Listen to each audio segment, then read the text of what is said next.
We are up to 2 Samuel, and we are in chapter 6 tonight. 2 Samuel, chapter 6.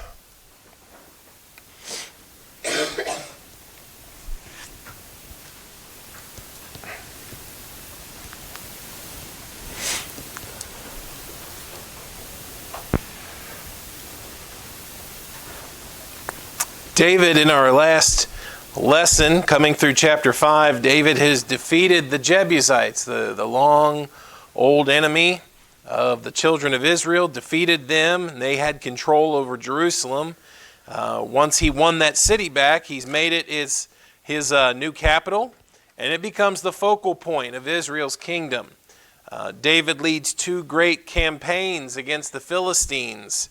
And really, chapter 5, you see the establishment of Israel's greatness now in the region. You've got neighboring kings recognizing David, sending gifts for his capital city and his palace. You've got David winning battles against Israel's old enemies like the Jebusites and Philistines. So again, Israel, the time of their glory is really established here under David.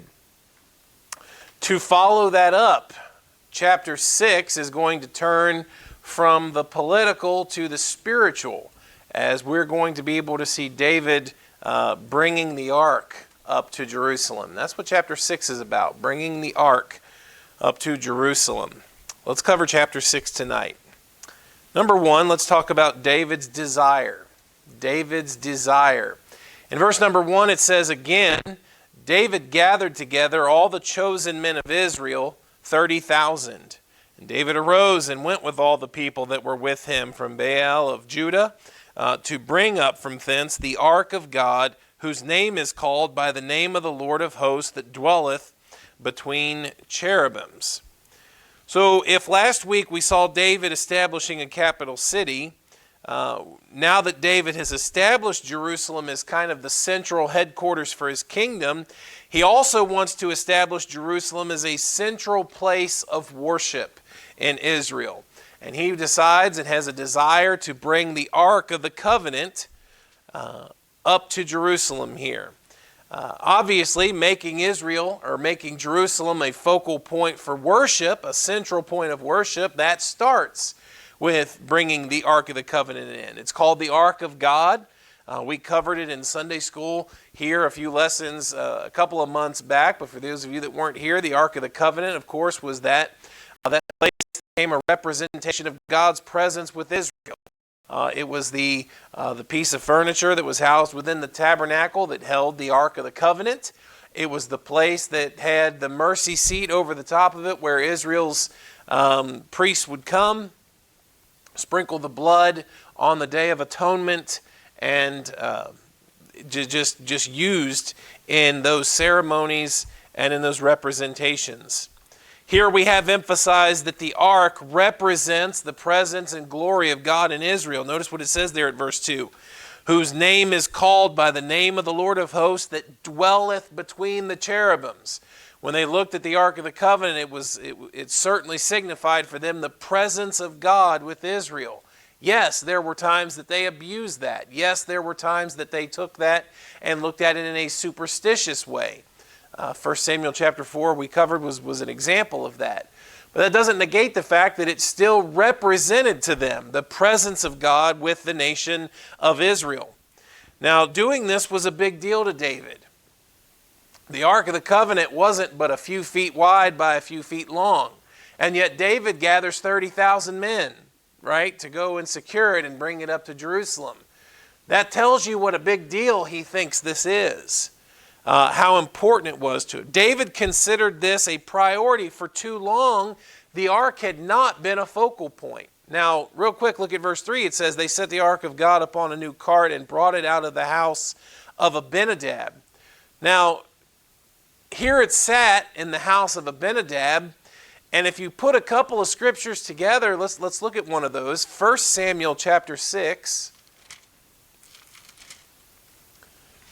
1 Samuel chapter 7. 1 Samuel chapter 7. David brings it from the house of Abinadab, but I want you to notice that it's been there a while.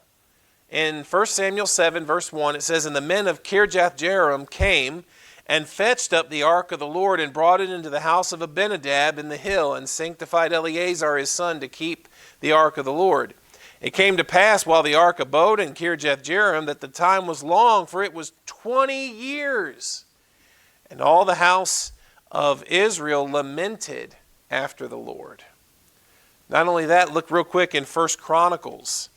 This is where we really got to do a comparison in our story in 2 Samuel 6 with 1 Chronicles. 1 Chronicles chapter 13.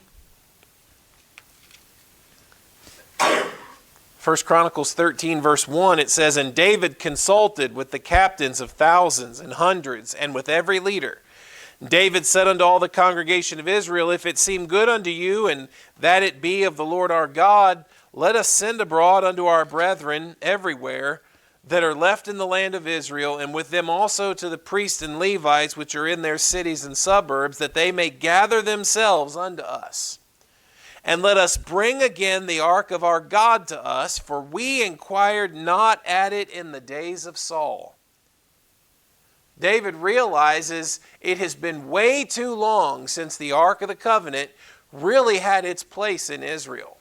Now, in 1 Samuel chapter 7, it gets stored in the house of Abinadab. We went the entire reign of Saul. We covered it on Wednesday nights. How many times did we talk about the Ark of the Covenant? It wasn't important. It wasn't mentioned. It wasn't talked about. It wasn't a focal point. Saul didn't go to inquire of it. It wasn't, David recognizes it's been a long time since the ark has actually had its focal point, the presence of God with Israel really being our focus. Here it's been stored in this guy's house for way too long. We have to bring it back. And David gathers the men. It talks about the priests, the Levites, and according to our text in 2 Samuel, by the time you get a final accumulation, you're talking 30,000 to go and make this right. Let's bring the ark back, make it a focal point, and restore its focus. And that's quite wise of David to do. David is finding that balance right between the physical, the political, from last week, right? The leading of the nation, the establishing of a capital, a central place of government, leading wars, all the political stuff. But he's also concerned about the spiritual. He's concerned about the spiritual state of the nation. And that's super important. We don't want to forget that. Number 2, let's talk about this new cart. New cart. It says here in 2 Samuel 6, our text in verse 3, "And they set the ark of God upon a new cart, and brought it out of the house of Abinadab that was in Gibeah, and Uzzah and Ahio, the sons of Abinadab, drave the new cart. And they brought it out of the house of Abinadab, which was at Gibeah, accompanying the ark of God, and Ahio went before the ark. And David and all the house of Israel played before the Lord on all manner of instruments made of fir wood, even on harps and on psalteries and on timbrels and on cornets and on cymbals." This was an exciting time, right? That's evidenced by the language in verse number 5. They got the ark. They've started the process and the journey of bringing it from the house of Abinadab to Jerusalem so it can become a focal point of worship again. It's an exciting time. The music's playing. The people are rejoicing. But in all the excitement, there's some info in verse number 3 that's just a little bit troubling. It says in verse number 3, "They set the ark of God upon a new cart." Now, why is that troubling? And some of you that were in our Sunday school class, you'll remember this, but if you weren't here, why is that troubling news that they put the ark of God upon a new cart? The answer is that this was not how they were supposed to move the Ark of the Covenant. Now let's read a couple of passages. Exodus 25. Exodus chapter 25.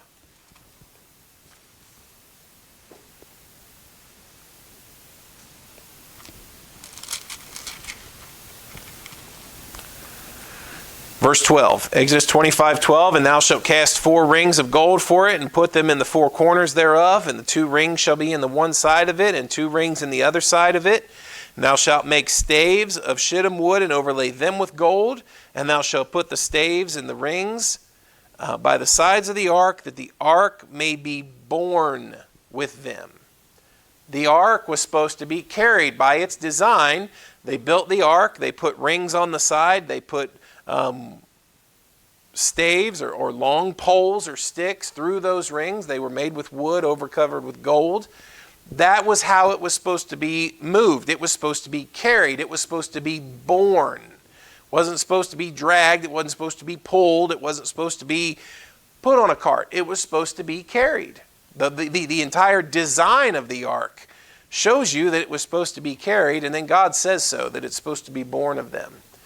One more verse is in the book of Numbers chapter 4. Numbers chapter 4, there's a little bit more information. It says this, Numbers 4 and verse 15. And when Aaron and his sons have made an end of covering the sanctuary and all the vessels of the sanctuary, as the camp is to set forward, after that the sons of Kohath shall come to bear it, but they shall not touch any holy thing, lest they die. When it was time to get up, when it was time to move, they would cover the ark. They would use the coverings of the tabernacle to cover the ark. We are told who was supposed to carry it, but from that point on, nobody was supposed to touch it. You carry it on its poles, you carry it with its staves, but you don't touch it. So that's the instruction that's given, okay? When you come to 2 Samuel chapter 6, and it says that they put it on a new cart, that was wrong. God had ordained a way that this ark was supposed to be moved. God had a way to do this, and they don't do it that way. Okay? I might also point this out. We're not going to turn there and read it, but putting the ark on a cart, that's what the Philistines did. If you read 1 Samuel chapter 6, when the Philistines for a time got possession of the ark, you know what it says that they did with it? 1 Samuel 6, verses 10 and 11. Read those sometime. They put it on a cart. Israel's doing with the Ark of the Covenant what the Philistines did with the ark when they had it. That's totally wrong, right? We're not going to borrow. Israel certainly shouldn't have borrowed the methods of the heathen. They should have obeyed God's ways and did it the way God said to do it. So they didn't do that. They put it on a new cart, and I get it. Everybody's excited. Everybody's having a good time. They start the journey, but you and I both know, okay, they're not really doing this the right way. So let's read verse 6. 2 Samuel chapter 6, verse 6. And when they came to Nachon's threshing floor, Uzzah put forth his hand to the ark of God and took hold of it, for the oxen shook it. And the anger of the Lord was kindled against Uzzah, and God smote him there for his error, and there he died by the ark of God. Now that's an incredible series of events, isn't it?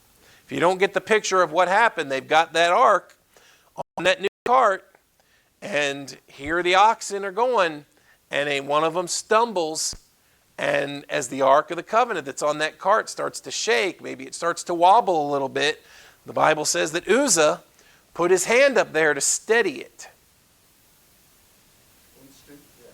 God killed him right there at that spot. That's intense, isn't it? That's an amazing story. Now the question is, what did he do wrong? Why was this such a big deal? Right? Why was this such a big deal?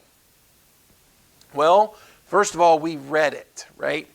God told them how to move it, and God said, don't touch it. Don't touch it. Now listen, I am a believer in giving folks a little bit of liberty, especially in areas where there are not clear instructions. If there's not clear instructions, I'm okay with giving people a little liberty, and I'm not going to be too divisive over a preference. If there's not really a lot of clear instructions. Like, we sing out of hymnals. Some churches put the words up on the wall. It's kind of hard to not give them liberty to do that, right? Maybe it's not our preference. Maybe it's not what we do. But I don't really have any clear instructions on that, so I'm probably not going to make a very big deal out of that. Some churches observe the Lord's Supper annually. It's just like an annual celebration and commemoration. They observe the Lord's Supper once a year. Some churches do it every quarter. Some people do it at different times.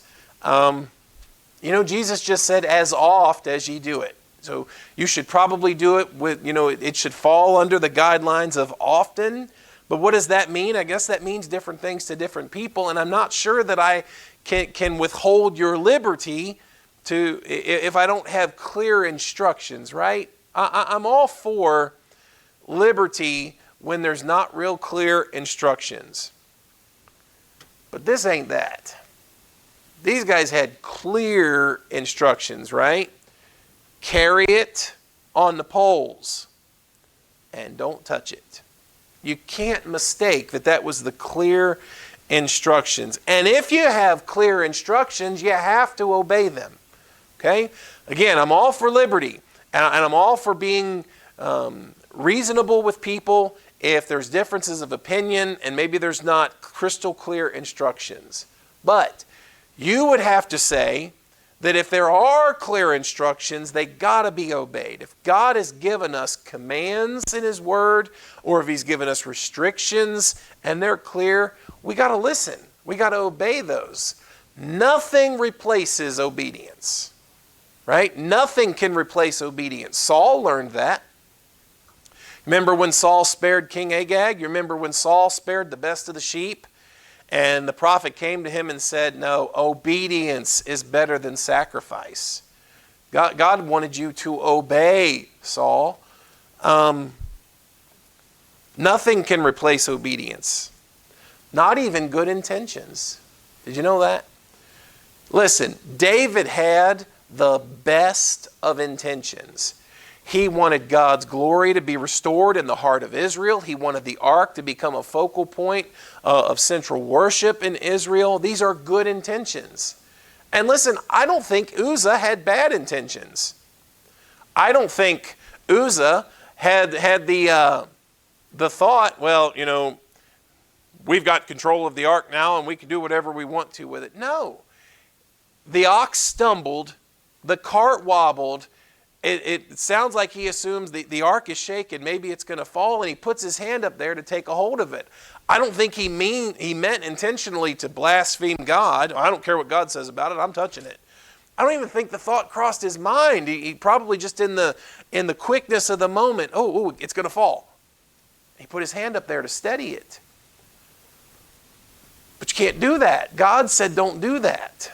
So even good intentions don't supersede obedience. Now listen, let me say this. Excitement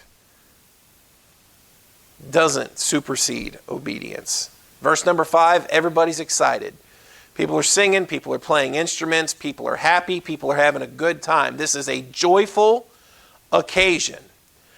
Now, if we're not careful, though, we'll have the attitude that, what we lack in obedience we'll make up for in effort, right? I know this isn't really the best idea, but we mean well, and we're going to just give it our all. And maybe it's not the best thing, but if we give it our all, maybe not. They were moving the cart in a way or the ark in a way they shouldn't have. Uzzah touched it when he was said not to. You say, well, he meant well. Yeah, but he disobeyed God. Israel was excited. They just, maybe in the heat of the moment and just in all the excitement, they didn't think about what they were doing. Maybe that is all that there is. Maybe they were looking for an efficient manner to try to move the ark, and yet God had said, I have a way to do this. Here's the instructions. And they didn't follow those. That's why it's a big deal, okay? That's why what happened to Uzzah, as odd of a story as it is, he messed up. Israel messed up. David messed up, okay? The idea here, I mean, A for effort. I appreciate the enthusiasm and the excitement, but they didn't do it right. David's going to admit that in a little bit, but it'll take us just a minute to get there. If this piece of furniture truly represents God's presence with them, it has to be approached the right way. And it wasn't, and that was a big deal. Now, number 3, let's look at David's response to this. Uzzah is killed as a result of his actions. Now, what is David's response? He has 2 responses. First, he has anger, and then second, he has fear. In verse number 8, it says, "And David was displeased because the Lord had made a breach upon Uzzah, and he called the name of the place Perez Uzzah unto this day. David was afraid of the Lord that day and said, how shall the ark of the Lord come to me?" Now, first of all, it says that he was displeased, frustrated, angry. Now, maybe out of confusion more than anything else, right? His displeasure is not necessarily, you're not to imagine David wagging his fist to God. Why did you let this happen? As much as maybe a serious inquiry like, Lord, why did you, what happened? What did we do wrong? There's a frustration here like, we were trying to do something good. We were trying to bring the ark up to Jerusalem. We had the best of intentions. We really didn't, what in the world's going on? Sometimes our frustration is like that. It's born not out of rebellion, but out of confusion or ignorance. Sometimes we get frustrated with our lot in life or our circumstances or the path that God has placed us in. And our frustration with the path isn't rebellion against God. It's not that we're, shaking our fist in God's face, but there are times that we feel like we question God, like, okay, Lord, I don't understand. I thought I was doing right. I thought I was on the right path. I thought I was doing good things and had good intentions, and then this happens. And David was displeased. He was frustrated. God does care about intentions, but he also does care about actions. And in verse number 9, we learn that he responded in fear. David was afraid of the Lord. It says there in verse 9, how shall the ark of the Lord come to me? Okay, I guess I was wrong. I guess I just got caught up in the moment. I guess it's not God's plan for the ark to come back to Jerusalem. And David's done. David is fearful, and according to verse number 10, so David would not remove the ark of the Lord unto him in the city of David. David calls it off. All that excitement, all of that planning, all of that work, all of those thoughts and those intentions, David's ready to call it off. Like, okay, I guess this wasn't God's will. We get a little bit down the road and something like this happens. This must be God's sign that this isn't the right thing to do. And he calls it off. According to verse 10, David carries it aside to the house of Obed-Edom, the Gittite. And yet what does verse 11 say? The ark of the Lord continued in the house of Obed-Edom, the Gittite 3 months, and the Lord blessed Obed-Edom and all his household. You see, while David responds in fear, and he's afraid, and he questions now whether or not he should have ever started in the first place, and he turns it aside and like, okay, well, I guess this plan's off. Assuming that maybe it wasn't God's will, what do you learn in verse 10 and 11? When they take the ark to the house of Obed-Edom, God blesses him. Now, what does that mean? Well, that shows you God's not mad about them moving the ark. God's not upset that they wanted to move the ark to Jerusalem. God's not, it's not like, oh, no, once it got to the house of Abinadab, that's where it was supposed to stay forever. God's not upset at that. God's not angry at them for moving the ark. What happened in those previous verses is because they didn't do it the right way. God's not upset that David has the desire and the heartfelt wish to centralize worship, to bring the ark to Jerusalem. That's not wrong. Those wishes, those desires weren't wrong. And that's what we see. When the ark, just because the ark moved that didn't make God upset. When the ark went to the house of Obed-Edom, God made his presence known there. God blessed him and his family because it was in their home. You and I can misinterpret God's providence. If David can, trust me, you and I can. You and I may see things work out in this world in a certain way, and our first assumption is like David's. Oh, this wasn't God's will. And why did David assume it wasn't God's will? Because something bad happened. Because Uzzah was killed. Now listen, that doesn't mean it wasn't God's will. That doesn't mean that God was against them bringing the ark to Jerusalem, right? That's nope. They moved the ark. The next place that it came to, this guy's house, God made his presence known. God blessed him. You have to be very careful when trying to interpret God's providence and trying to interpret things based on the way things work out around you.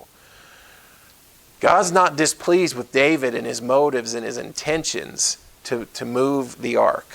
What has happened is because of disobedience, because they didn't do it the right way. Okay?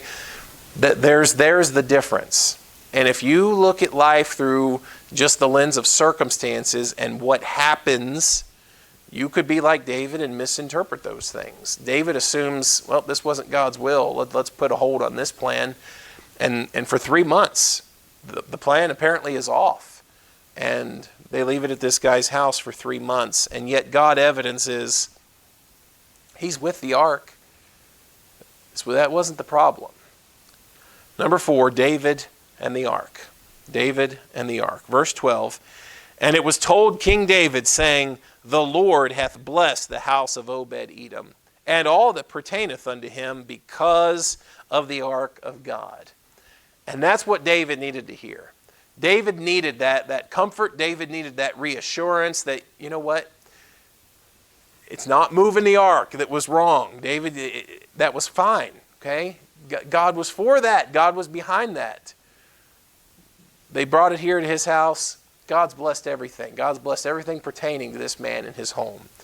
And David is now encouraged, according to verse number 12. So David went and brought up the ark of God from the house of Obed-Edom into the city of David with gladness. Now, this again is where we have to mix stories, because verse number 12 just gave you all that super quick.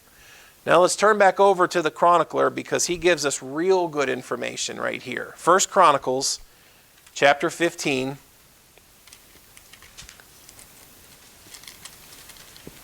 We've been talking in Sunday school about cross-referencing.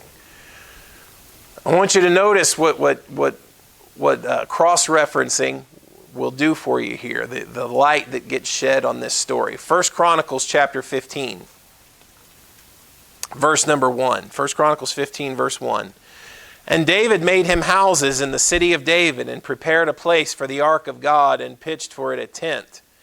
Then David said, none ought to carry the ark of God but the Levites. Isn't that what God had said? See, now David recognizes it. David's saying, yep, okay, we done messed up before. This is how God said to do it. For them hath the Lord chosen to carry the ark of God and to minister unto him forever. And David gathered all Israel together to Jerusalem to bring up the ark of the Lord unto his place, which he had prepared for it.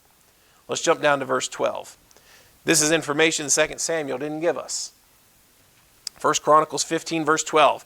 And said unto them, ye are the chief of the fathers of the Levites. Sanctify yourselves, both ye and your brethren, that ye may bring up the ark of the Lord God of Israel unto the place that I have prepared for it.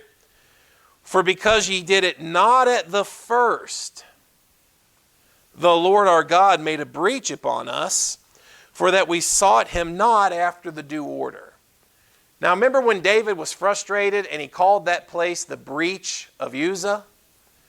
Now David confesses and recognizes, I know now why God brought the breach upon us. It's because we sought him not after the due order. I know why it happened. David, once he hears the ark is at Obed-Edom's house and God's blessing it, of course, It wasn't the ark. It wasn't the moving the ark. It's because we did it the wrong way. It's because we didn't have the Levites move it in the proper order.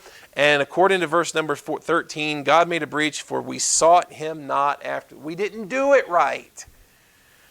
So the priests and the Levites sanctified themselves to bring up the ark of the Lord God of Israel, and the children of the Levites bear the ark of God upon their shoulders with the staves thereon, as Moses commanded according to the word of the Lord. There you go. There's the difference this time. David says, we didn't do it right. And that really was all there was to it. Now listen, David has been discouraged for the last 3 months, thinking, I'm out of God's will. I totally misinterpreted everything. I really thought this was a great idea. And then we don't get far down the road and God kills somebody. And I blew it and I messed up and I just got too gung-ho. I got ahead of myself. And then reality sets in with David. No, I didn't do it right. I didn't seek the Lord in the proper way. We didn't move the ark the right way. I didn't have the right people doing the right things. And once David realizes that and starts to set about doing it the proper way, according to the way the Lord had commanded Moses, guess what? It's fine. God was for them bringing the ark to Jerusalem. God didn't have a problem with that when they would do it obediently, when they would do it the right way. And so let's go back to our text, 2 Samuel 6. All of that from 1 Chronicles is kind of jammed right there into one verse. But David tells us, guys, it was our fault. Yeah, Uzzah was killed, but it was our fault. We didn't do it the right way. Let's do it the right way. And when they do it the right way, they bring the ark up to Jerusalem, and there's certainly much rejoicing. Let's read about that. Verse 13 of our text, 2 Samuel 6, it says, and it was so that when they that bear the ark of the Lord had gone 6 paces, he sacrificed oxen and fatlings. That ain't very far. That's just a handful of feet. But it was reality setting into David like, yes, yeah, okay, we're moving it. We're doing it the right way. And you know, no, God's not just striking people down from heaven because he's upset. It really was legit because we hadn't been obedient, because we hadn't done it the right way. And as soon as they begin to make progress and it becomes evident that the fault was theirs, there's rejoicing. They make sacrifices. Look at verse 14. And David danced before the Lord with all his might.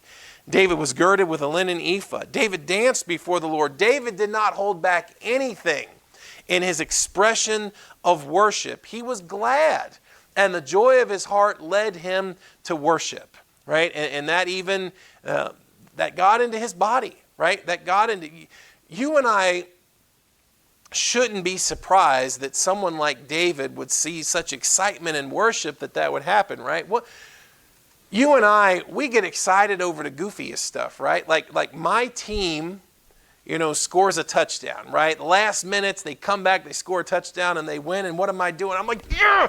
And I'm moving, and I'm excited, and I'm pumping my fists, and I'm jumping up and down. Should it be any wonder to us that those joys and those emotions overcome David, and he starts to move, and he starts to dance and worship, and in true desire to express his joy for what God has done? I don't know what kind of dancing it was. I don't know all of the movements that he made, but it was an expression of pure joy and worship before the Lord. He was so excited. And David, verse 15, and all the house of Israel brought up the ark of the Lord with shouting and with the sound of the trumpet. What joy. Now there's always one sourpuss in the group. There's always a killjoy when everybody's excited, right? Verse 16. And as the ark of the Lord came into the city of David, Michal, Saul's daughter, looked through a window and saw King David leaping and dancing before the Lord, and she despised him in her heart. I think it's interesting that it calls her Saul's daughter and not David's wife here in this passage. Guess who she's acting more like right now? Michal looks out the window, sees David rejoicing, sees him singing, dancing, sees him leaping here before the Lord. Can't believe he's doing that. What an embarrassment. She's going to actually say something to him here in a little bit. Let's get to that. Verse 17, they brought the ark of the Lord and set it in his place in the midst of the tabernacle that David had pitched for it. David offered burnt offerings and peace offerings before the Lord. And as soon as David had made an end of offering burnt offerings and peace offerings, he blessed the people in the name of the Lord of hosts. And to do so, it says in verse 19, he dealt among all the people, even among all the whole multitude of Israel, as well as to the women and men, to everyone a cake of bread and a good piece of flesh, right? I mean, grilled meat is a good time. And he gave everybody some, right? Elliot's like, yeah, celebrations, that calls for grilled meat, right? And a flagon of wine. So all the people departed, everyone to his house. This was a joyous occasion. This was a celebration. People were, food and drink and excitement and singing and worship and sacrifices and offerings. It's just a huge celebration. Everybody's happy. Everyone is excited.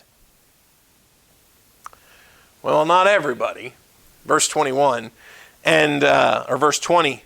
Then David returned to bless his household.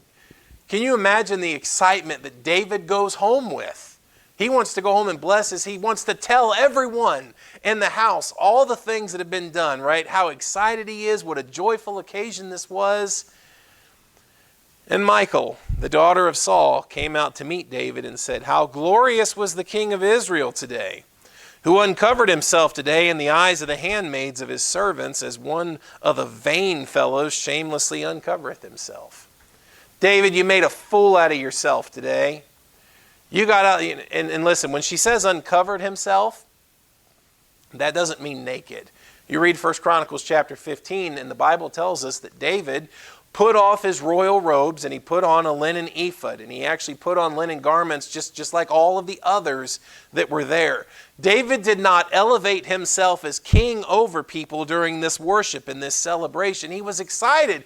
He's right down there in the heart of it with all the worshipers. And when Michal looks out the window and sees that, she thinks that this isn't really dignified for a king. David, you embarrassed yourself. You got down right there with all the rubble, with all the riffraff. You got down there with all the common people. You're supposed to be more dignified than that. And I saw you out there, you're singing, you're dancing, you look like a fool, you embarrassed yourself and me. And that's what Michal's getting at here. David, you just totally look undignified. You're just down there with the low of the people, uncovered himself today in the eyes of the handmaids of his servants as one of the vain fellows. How glorious, and this was sarcasm, how glorious was the king of Israel today? Oh yeah, David, you did yourself proud. How dignified, how royal you looked out there. She's got an attitude problem. This was terrible. This was obnoxious. She's being sarcastic. And while everyone's out there worshiping, she's staring out the window with a scowl. She thought it undignified, unroyal. But I'm so glad that David did not let her ruin his day. Look at verse 21. And David said unto Michal, "It was before the Lord, which chose me before thy father and before all his house, to appoint me ruler over the people of the Lord, over Israel. Therefore will I play before the Lord." I was doing this for the Lord. I wasn't doing it. I wasn't down there trying to act royal. I wasn't down there trying to elevate myself as king over the people. We were bringing the ark of God to Jerusalem. And yeah, down there right in the heart of it with all the people. And we were excited and we were worshiping. And if you think I was looking like a fool, fine, but I was doing it for the Lord. And I will yet, verse 22, be more vile than this. If you thought that was low, if you thought that was vile, if you thought that was unkingly, if you thought it was unroyal, if you thought it was undignified, well, guess what? Get ready for more. Because I'm going to keep doing it, he said in verse 22. I will be yet more vile than this, and will be base in mine own sight. And of the maidservants which thou hast spoken of them shall I be in honor. I'll keep going down. I will keep going among the people. I'll keep worshiping like this. And these maidservants that you're dogging, that you're just so much better than, and you're just this upper crust, you're this royal, you're a king's daughter and a king's wife, and you think you're so much better. These ones you speak of, I'll get right down in the heart of them, and I'll keep worshiping. And they'll respect me more in the end for it. I'll ultimately have honor for them. They'll know that I'm one of them. David did not take the throne of Israel to elevate himself above all of the people. When it came to true worship and the ark coming into Jerusalem, David was as excited as anybody. He was as excited as any priest was. Listen, you want to talk about someone the Bible says is the man after God's own heart? This is stuff you can't fake. David takes off his royal garments. He puts on just the plain garments and then the ephod, and he's right in the heart of the people worshiping. And if you were to look down from the royal palace, you would have seen David right there in the midst of it. Not seated up on a throne, not having people worship before him. He's right in the midst of it. He's in the heart of it. He loves it. Therefore, Michal, the daughter of Saul, had no child until the day of her death. Now, I don't know what that means. I don't know if God cursed her from that event. I don't know if David said, no more marital relations, right? I'm done with your nonsense. And that was it with his relationship, marital-wise with Michal. I don't know all those details. There's differences of opinion on that, but it's fine. It tells us Michal, the daughter of Saul, had no child unto the day of her death. This was terrible. Here is everybody excited and worshiping, and you got somebody being a sourpuss because she thinks David's out there acting undignified. If people are worshiping God, if people truly have a heart for worship, and if people are loving Jesus and trying to serve Jesus,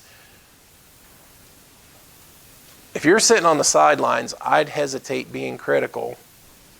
If you're not down there in the midst worshiping and enjoying the excitement and participating, be careful about criticizing those that are.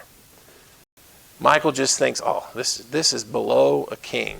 And David couldn't think more differently than that. This was exciting. We got the ark. It's in Jerusalem. Glory to God. He's happy. He's excited. Singing. They're playing music. He's dancing. And he's, jumping for joy before the Lord. And I'm going to keep doing it, he said. If you thought this was vile, I can be more vile. He loved worshiping God. Sometimes worship's a chore for us. David loved worshiping God. Now, I want you to see why David indeed becomes and is such a good king. Chapter 5 was all political, wasn't it? The establishment of a capital, war. Now, even in his wars, he sought the counsel of the Lord. He wanted to make sure that he was leading his people into wars correctly. But chapter 5 is all about the government. It's all about the political. Establish your capital, defeat your enemies, get control in the region, restore Israel to glory. Chapter 6 lets you know that David doesn't forget that comes with the right spiritual things too. It's been too long since we've gone to the ark. It's too long. It's been too long since the ark and God's presence with us has been a focal point. Let's go get the ark. At first, they didn't do it the right way. And what happened. And David got discouraged. But as time allowed God's purpose to be revealed, and David could realize, okay, it's not that I got ahead of myself. It's not that we had bad intentions or bad motives. It's that we didn't obey. We didn't do it the right way. Let's get that right. Let's get the obedience right. And when they did, there was a celebration in chapter 6 that even the killjoy of a wife like Michal couldn't bring David down. Nope, I'm going to keep worshiping. David's a really good king. David has indeed restored Israel to glory, and it's not just because neighboring kings recognize them. It's not just because he knows how to win wars. David loves the Lord, and he wants to be down in the heart of the people, helping and leading in the worship. What a great testimony David is on that. All right. Well, that's it for tonight. That's chapter 6. We'll get into chapter 7 next time. Lord, we're thankful to come tonight